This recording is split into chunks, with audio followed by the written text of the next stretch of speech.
where the Badlands are, and I'll free them all. Everyone.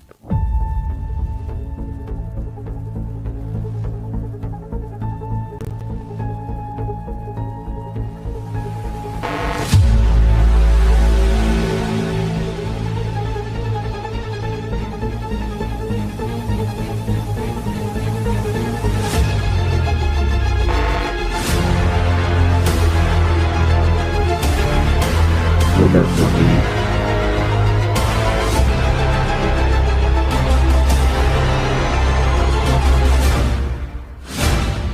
Fire.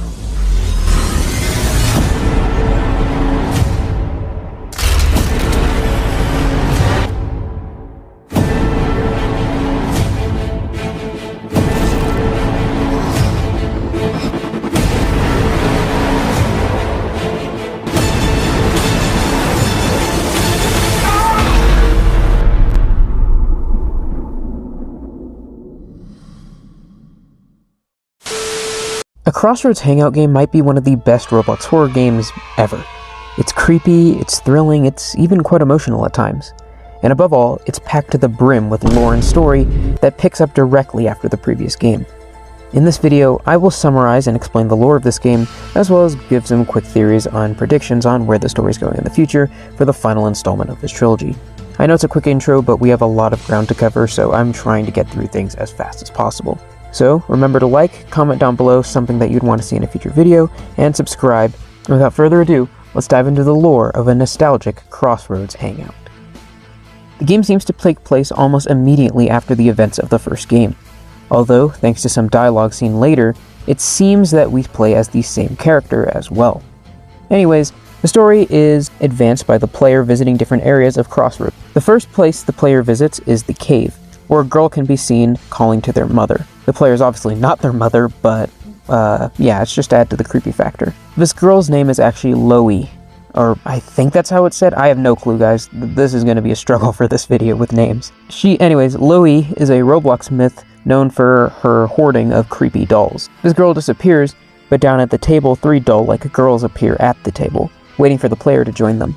When you sit down, their faces gradually distort and twist in the darkness into horrifying smiles, until they disappear and the girl from the beginning appears again and the server reset. Upon the second run through, the player is led to the Black Rock Castle, where they fall into a dungeon and they watch a VHS tape about Roblox.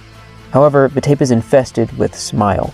We even see some cutaways to news articles that will become kind of important later. We then see the final words, which are very ominous. "We are under you." The tape resets. The player is sent back to a VHS rendered scene of the first game, where right before the jump scare, I guess you would call this a jump scare, we can see the dead soldiers that Smile killed here. On the third reset, the player goes to a radio in the center of Crossroads. Here they are confronted by a mysterious Robloxian who only talks through the radio, despite being right in front of the player. This character appears to be Error 45229, another popular Roblox myth, who tells the player that they are under them and that they should come find them. One portal opening later, the player makes it to the RIS headquarters, where they overhear a conversation involving the One Who Finds, the Badlands, and the myths. There's not really much we can say about the One Who Finds other than he is the one creating these games, unfortunately above these RIS outposts, but that's all we can say for now. The player gets the idea to enter the Badlands and eventually is able to talk to Lezus, who is, once again, another prominent and popular Roblox myth. How did you get here?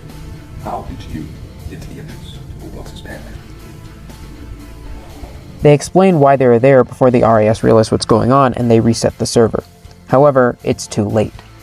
Lezus and Smile are able to connect, allowing Smile to access the Badlands.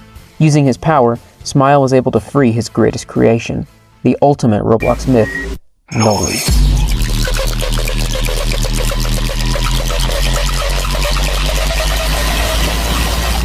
As the myths and the hackers and pretty much every antagonist in Roblox history escapes from the portal, the player is about to be killed, but they are mysteriously dragged back through the portal into the RIS just in time. The player runs until they come face to face with Lezus. Lezus reveals that he doesn't want to be a part of this anymore and wants to help the RIS regain control.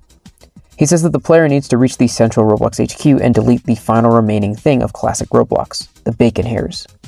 The player agrees, but Smile shows up and kills Lezus. With his last bit of strength, Lezus sends us through the portal and we run. What follows is probably one of the most incredible and meta part of any Roblox horror I've ever played.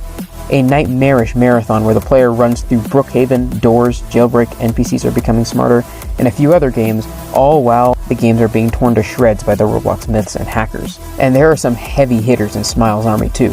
1x1x1, Cool Kid, Guest 666, Bloxwatch, Noli, and many, many others, all doing their best to try and destroy you. On a side note, it is important to note one snub from this list, John Doe, who is probably one of the most popular Roblox myths ever.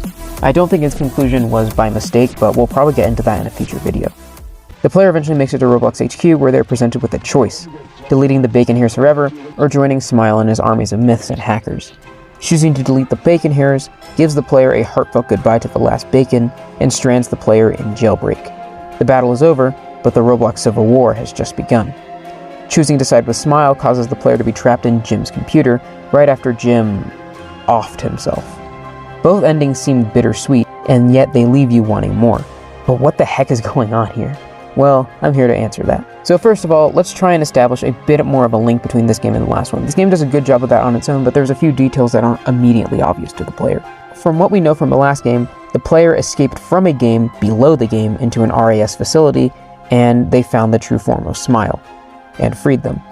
Smile was trapped in an RAS facility and was unable to do much until a player, one who finds, accidentally built a game on top of where he was being kept, allowing Smile the opportunity to manipulate the player who played the game into escaping. At the end of the last game, the player is sent to Crossroads, although it seems that this too was built above another RAS HQ. This one holds the entrance to the Badlands, the holding place of Smile's minions. As established in the first game, Smile created the Roblox myths. Smile wasn't just biding his time between games either. We can see in his VHS tape and news articles that Smile was converting people in the real world, actual players, into his puppets, slowly growing his army. He also recruited some lesser-known myths that were not yet trapped in the Badlands, and had them toy and lead the play around into freeing everyone. It's important to note that the only myths that seem to not be part of Smile's army is the Smiles family, ironically.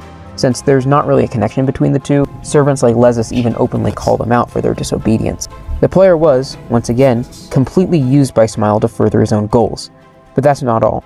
I think it's interesting how the game establishes that certain Roblox games are built above RAS facility, and I think the RAS did this intentionally to spy on players and stop myths. So, where's the story even going from here? Well, like the good ending said, the Roblox Civil War has begun. Depending on what ending we chose, we are likely to influence what happens in the third game, whether we are fighting for the way things are on the platform or the way they once were. But what will this game be called, you ask? Well, some people are thinking like a nostalgic computer game or a nostalgic prison game, and those could both easily work. But I personally think the absolute best title for this game would be The Underground War. Think about it. Not only is it a reference to a pretty popular old Roblox game, but both the RAS and the myths are under us. It's kind of the whole theme of this game after all. A war between two underground and deeply buried secret organizations fighting for the future of the platform, and with the player caught in the middle. And that's where I think I'm going to end things off for now. I know there's still many secrets and lore bits to be talked about, especially this ongoing ARG that's been going on, and I highly recommend that you partake in. I'll leave a link to that document and all that stuff in the description, and I'll talk about it whenever I get a chance. But until that time comes, be sure to like and subscribe, comment down below, and I'll see you guys all next time. Bye.